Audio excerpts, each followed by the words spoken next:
भारत का एक ऐसा प्रोजेक्ट जिसे कुछ लोग देश का भविष्य बता रहे हैं और कुछ लोग आने वाली सबसे बड़ी पर्यावरणीय तबाही।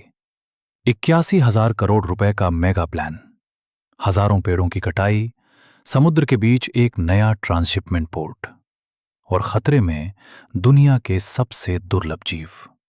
लेकिन सबसे बड़ा सवाल यह है, क्या विकास के नाम पर भारत अपना ही प्राकृतिक खजाना खत्म करने जा रहा है? यह है ग्रेट निकोबार प्रोजेक्ट की पूरी कहानी। भारत के दक्षिण में अंडमान और निकोबार द्वीप समूह का आखिरी बड़ा हिस्सा ग्रेट निकोबार। यह जगह इंडोनेशिया और मलक्का स्ट्रेट के बेहद करीब है, दुनिया के सबसे व्यस्त समुद्री व्यापार मार्गों में से एक। हर साल हजारों जहाज इसी रास्ते से गुजरते हैं और इसी वजह से भारत सरकार इस द्वीप को एक बड़े रणनीतिक हब में बदलना चाहती है। सरकार के प्लान के अनुसार ग्रेट निकोबार में बनाया जाएगा एक विशाल ट्रांसशिपमेंट पोर्ट, अंतर्राष्ट्रीय एयरपोर्ट, नया टाउनशिप और पावर प्लांट। कहा जा रहा है कि इससे भारत को व्यापार और सुरक्षा दोनों में बड़ा फायदा होगा। भारत अभी अपने कई समुद्री कार्गो पोर्ट्स के लिए दूसरे देशों पर निर्भर है, खासकर सिंगापुर जैसे देशों पर। लेकिन अगर ये प्रोजेक्ट पूरा हो जाता है तो भारत खुद एशिया का बड़ा समुद्री व्यापार केंद्र बन सकता है। लेकिन इस विकास की कीमत क्या होगी? रिपोर्ट्स के मुताबिक इस प्रोजेक्ट के लिए लाखों पेड़ काटे जा सकते हैं, जंगलों का बड़ा हिस्सा खत्म हो सकता है और यही जंगल हैं जहां रहते हैं दुर्लभ जीव, अनोखे पक्षी और दुनिया के सबसे बड़े समुद्री कछुओं में से एक लेदरबैक टर्टल। ये कछुए हजारों किलोमीटर की यात्रा करके इसी द्वीप के समुद्र तट पर अंडे देने आते हैं। अगर यहां भारी निर्माण शुरू हुआ तो उनकी पूरी प्रजाति पर खतरा आ सकता है। सिर्फ जंगल ही नहीं, समुद्र भी खतरे में है। ग्रेट निकोबार के आसपास मौजूद हैं बेहद संवेदनशील कोरल रीफ्स।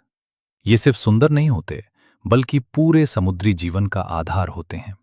अगर बड़े जहाज, ड्रेजिंग और लगातार निर्माण शुरू हुआ तो समुद्र का पूरा इकोसिस्टम बदल सकता है।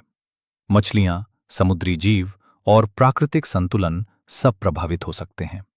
लेकिन सबसे संवेदनशील मुद्दा है यहां रहने वाली शोम्पेन जनजाति। ये आदिवासी समुदाय हजारों सालों से बाहरी दुनिया से लगभग अलग रहकर जीवन जी रहा है। उनकी अपनी संस्कृति, अपनी भाषा और अपना प्राकृतिक जीवन है। आलोचकों का कि इतना बड़ा प्रोजेक्ट उनकी पूरी पहचान और अस्तित्व को खतरे में डाल सकता है। सरकार का कहना है कि देश की सुरक्षा और आर्थिक विकास के लिए ये प्रोजेक्ट बेहद जरूरी है।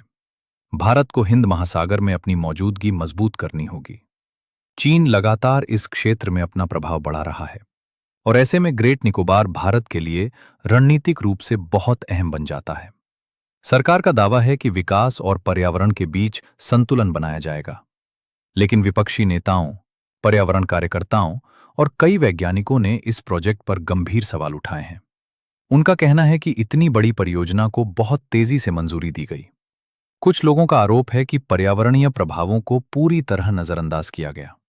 सोशल मीडिया पर भी इस मुद्दे को लेकर बड़ी बहस छिड़ चुकी है। कुछ लोग इसे भारत का भविष्य मानते हैं, जबकि कुछ इसे आने वाली तबाही और एक बड़ा खतरा प्राकृतिक आपदाएं।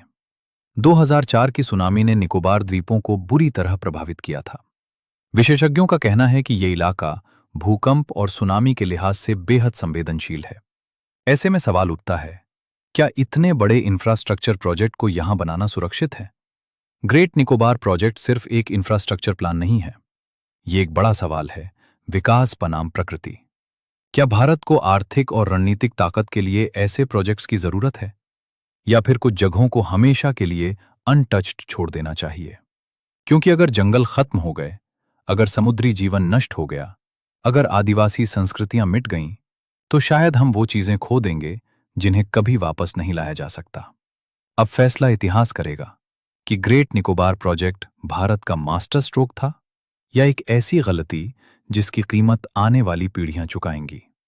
अगर आपको ये वीडियो जानकारीपूर्ण लगी तो वीडियो को लाइक करें, चैनल को सब्सक्राइब करें और कमेंट करके बताएं, क्या आप इस प्रोजेक्ट को भारत का भविष्य मानते हैं या पर्यावरण